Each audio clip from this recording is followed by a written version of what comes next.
മോശം ഒന്നാം മാസത്തിൻ്റെ 1-ാം ദിവസം നീ സമാഗമകൂടാരം സ്ഥാപിക്കണം. സാക്ഷ്യപീഠം അതിനുള്ളിൽ പ്രതിഷ്ഠിച്ച് തിരശ്ശീല കൊണ്ട് മറയ്ക്കണം.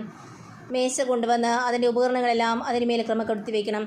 വിളക്കുകാൽ കൊണ്ടുവന്ന് അതിന്മേൽ വിളക്കുകൾ ഉറപ്പിക്കുക. ധൂപാർച്ചനയ്ക്കുള്ള സ്വർണ്ണപീഠം സാക്ഷ്യപീഠത്തിന് മുൻപിൽ സ്ഥാപിക്കുകയും കൂടാരവാതിലിന് യവനിക ഇടുകയും വേണം. സമാഗമ കൂടാരത്തിൻ്റെ വാതിലിന് മുൻപിൽ നീ ദഹനബലി ഇവിടെ സ്ഥാപിക്കണം. സമാഗമ കൂടാരത്തിൻ്റെ ബലിപീഠത്തിൻ്റെ മധ്യേ ശാളനപാത്രം വെച്ചതിൽ വെള്ളമൊഴിക്കുക. ചുറ്റും അങ്കണമൊരുക്കി അങ്കണ കവാടത്തിൽ യവനിക തൂക്കിയിടണം. അതിനുശേഷം അഭിഷേക തൈലമെടുത്ത് കൂടാരവും അതിലുള്ള സകലതും അഭിഷേകിക്കുക. അങ്ങനെ കൂടാരവും അതിലെ ഉപകരണങ്ങളും ശുദ്ധീകരിക്കുക. അവ വിശുദ്ധമാകും. ദഹന ബലിപീഠവും അതിൻ്റെ ഉപകരണങ്ങളും അഭിഷേകിച്ച് ശുദ്ധീകരിക്കുക. ബലിപീഠം അതിവിശുദ്ധമാകും. ശാളനപാത്രവും അതിൻ്റെ പീഠവും അഭിഷേകിച്ച് ശുദ്ധീകരിക്കണം. അനന്തരം അഹറോനെയും അവൻ്റെ പുത്രന്മാരെയും സമാഗമ കൂടാരത്തിൻ്റെ വാതിൽക്കൽ കൊണ്ടുവന്ന് വെള്ളം കൊണ്ട് കഴുകണം. അഹറോനെ നീ വിശുദ്ധ വസ്ത്രങ്ങൾ അണിയുകയും അഭിഷേകിച്ച് ശുദ്ധീകരിക്കുകയും വേണം. അങ്ങനെ അവൻ പുരോഹിത പദവിയിൽ എന്നെ ശുശ്രൂഷിക്കട്ടെ. അവൻ്റെ പുത്രന്മാരെ കൊണ്ടുവന്ന് അങ്കികൾ അണിയിക്കണം. അവരുടെ പിതാവിനെ അഭിഷേകിച്ചതുപോലെ അവരെയും അഭിഷേകം ചെയ്യണം. പുരോഹിതരെന്ന നിലയിൽ അവർ എനിക്ക് ശുശ്രൂഷ ചെയ്യട്ടെ.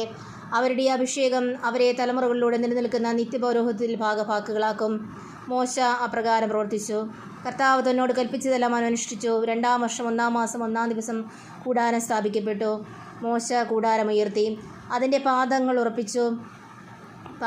ഉറപ്പിച്ചു, പലകൾ പിടിപ്പിച്ചു, അഴികൾ നിരത്തി, തൂണുകൾ നാട്ടി. കർത്താവ് കൽപ്പിച്ചതുപോലെ മോശ കൂടാരത്തിൻ്റെ വിധാനം ഒരുക്കി വിരികൾ നിരത്തി. അവൻ ഉടമ്പടി പത്രികയെടുത്ത് പേടകത്തിൽ വച്ചു. തണ്ടുകൾ പേടകത്തോട് ഘടിപ്പിച്ചു. പേടകത്തിന് മീതെ കൃപാസനം സ്ഥാപിക്കുകയും ചെയ്തു. കർത്താവ് കൽപ്പിച്ചതുപോലെ മോശ സാക്ഷ്യപേടകം കൂടാരത്തിനുള്ളിലേക്ക് കൊണ്ടുവന്നു. അത് തിരശ്ശീല കൊണ്ട് മറച്ചു. അവൻ സമാഗമ കൂടാരത്തിൽ ശ്രീകോവിലിൻ്റെ വടക്ക് വശത്തായി യവനികയ്ക്ക് വെളിയിൽ മേശ സ്ഥാപിച്ചു. അതിന്മേൽ കർത്താവ് കൽപ്പിച്ചതുപോലെ അവിടുത്തെ മുൻപിൽ ക്രമപ്രകാരം അപ്പവും വെച്ചു. സമാഗമ കൂടാരത്തിൽ മേശയ്ക്കെതിരായി ശ്രീകോവിലിൻ്റെ തെക്ക് വശത്തെ വിളക്കുകാൽ സ്ഥാപിച്ചു. കർത്താവ് കൽപ്പിച്ചതുപോലെ മോശ കർത്താവിന് മുൻപിൽ വിളക്കുകൾ വെച്ചു. സമാഗമ കൂടാരത്തിൽ തിരശ്ശീല മുൻപിൽ ധൂപാർച്ചനയ്ക്കുള്ള സ്വർണ്ണപീഠം സ്ഥാപിച്ചു. കർത്താവ് കൽപ്പിച്ചതുപോലെ മോശ അതിന്മേൽ പരിമളദ്രവ്യങ്ങൾ പുകച്ചു. കൂടാരത്തിൻ്റെ വാതിൽക്കൽ തിരശ്ശീല തൂക്കിയിട്ടു. കർത്താവ് കൽപ്പിച്ചതുപോലെ സമാഗമ കൂടാരത്തിൻ്റെ വാതിൽക്കൽ ദഹനബലിയുടെ സ്ഥാപിക്കുകയും അതിന്മേൽ ദഹനബലിയും ധാന്യബലിയും അർപ്പിക്കുകയും ചെയ്തു. സമാഗമ കൂടാരത്തിനും ബലിപീഠത്തിനും മധ്യേ ശാളനപാത്രം വെച്ച് അതിൽ ശാളനത്തിലുള്ള വെള്ളം ഒഴിച്ചു. ഈ വെള്ളം കൊണ്ട് മോശയും അഹറോന്റെ പുത്രന്മാരെയും കൈകാലുകൾ കഴുകി. കർത്താവ് മോശയോട് കൽപ്പിച്ചതുപോലെ അവർ സമാഗമ കൂടാരത്തിൽ പ്രവേശിക്കുകയും ബലിപീഠത്തെ സമീപിക്കുകയും ശാളനകർമ്മം അനുഷ്ഠിച്ചു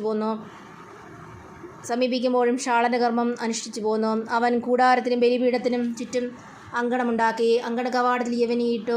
അങ്ങനെ മോശ ജോലി ചെയ്തു തീർത്തു. കർത്താവിൻ്റെ സാന്നിധ്യം അപ്പോൾ ഒരു മേഘം സമാഗമ കൂടാരത്തെ ആവരണം ചെയ്തു. കർത്താവിൻ്റെ മഹത്വം കൂടാരത്തിൽ നിറഞ്ഞു നിന്നു. മോശയ്ക്ക് സമാഗമ കൂടാരത്തിൽ പ്രവേശിക്കാൻ കഴിഞ്ഞില്ല, കാരണം മേഘം അതിനെ ആവരണം ചെയ്തിരുന്നു. കർത്താവിൻ്റെ മഹത്വം കൂടാരത്തിൽ നിറഞ്ഞിരുന്നു. മേഘം കൂടാരത്തിൽ നിന്ന് ഉയരുമ്പോഴാണ് ഇസ്രായേൽ ജനം യാത്ര പുറപ്പെട്ടിരുന്നത്. മേഘം ഉയർന്നില്ലെങ്കിൽ അത് ഇരുന്ന ദിവസം വരെ അവർ പുറപ്പെട്ടിരുന്നില്ല. കർത്താവിൻ്റെ മേഘം പകൽ സമയത്ത് കൂടാരത്തിന് മുകളിൽ നിലകൊണ്ടിരുന്നു. രാത്രി സമയത്ത് മേഘത്തിൽ അഗ്നി ജ്വലിച്ചിരുന്നു. ഇസ്രായേൽ ജനം യാത്രയുടെ ഓരോ ഘട്ടത്തിലും ഇത് ദർശിച്ചു.